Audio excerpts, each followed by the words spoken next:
لا تحسب أن الدين بعيد عن حب وحياة، وبهجرك للدين ستحيا تعشق ما قلبك يهوى، أو أن الأيام ستحلو وترى الدنيا شط نجاة. دينك بحر من آمال شط لجميل الأحلام، ليس الدين كما تخشاه ذا ممنوع ذاك حرام، فالإسلام جميل حقا هذا ليس هو الإسلام. كل أوامره تهدينا وتنادينا للخير، ينهانا عن كل طريق يأخذنا نحو الشر، فالله رحيم وحليم يدعو دوما للبر.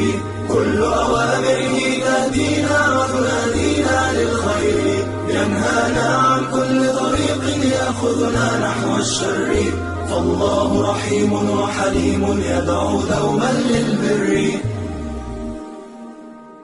bismillaahi raxmaani raxiim.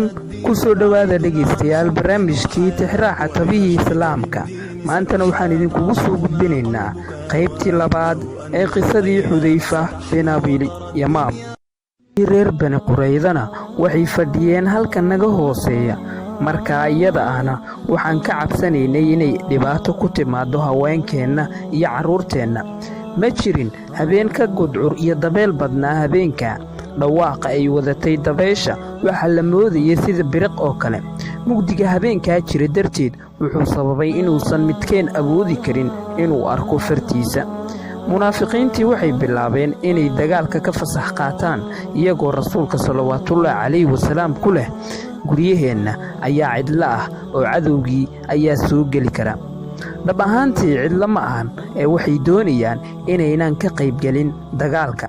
sidaas oo ay tahayna rasuulka salawaatullaahi calayhi wasalaam ruuxii ka fasax qaata wuu ka aqbalayay, iyagoo sidaas munaafiqiinta mid mid u dusaya jeer ay tiradeenna ka noqoto ilaa 300 qof ama wax la eg. markay arrintu halkaa marayso ayaa rasuulkii salawaatullaahi calayhi wasalaam istaagay, isagoo dhinac maraya asxaabta dhexdooda ilaa uu yimaado aniga agtayda, ayuu yidhi xudayfa binu yamaam. markaas iyada ahna jirkayga ma saarnayn wax aan ka ahayn go' ay lahayd xaaskayga, go'aasoo aan dhaafaynin jilbahayga. rasuulka salawaatullaahi calayhi wasalaam wuu ii soo dhowaaday aniga oo dhulka jilba jooga, isla mar ahaantaana aan waardiye ka hayo cadowga.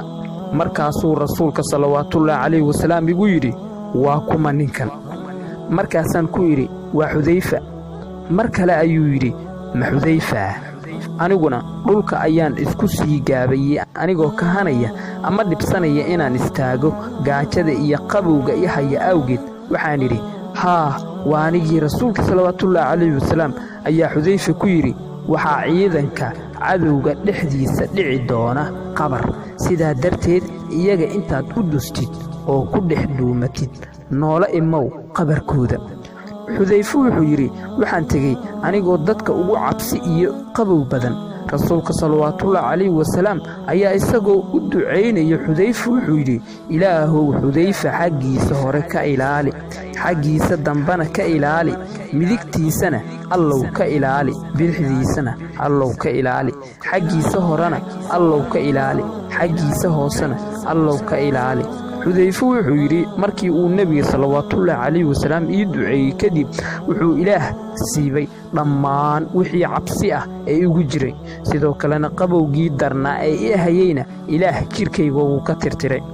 markii aan doonay inaan xagga ciidanka gaalada u dhaqaaqo ayaa rasuulka salawaatullaahi calayhi wasalaam ii yeeray, isagoo igu yidhi, xudayfow, ciidanka dhexdooda wax ficil ah ha ku dhex samaynin jeer aad iiga timaaddo.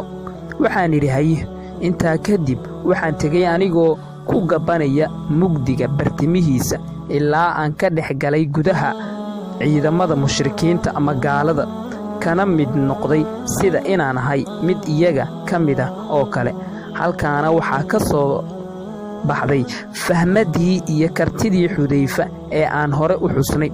waxyar kadib xudayfa maba uusan sii joogin ilaa uu ciidanka dhexdiisa ka dhex istaagay abuu sufyaan oo hogaaminaya ciidanka, wuxuuna bilaabay khudbad isagoo leh, quraysheey, waxaan doonayaa inaan idiin idhaahdo hadal, isla markaana waxaan ka cabsanayaa inuu hadalkaasi gaadho Maxamed.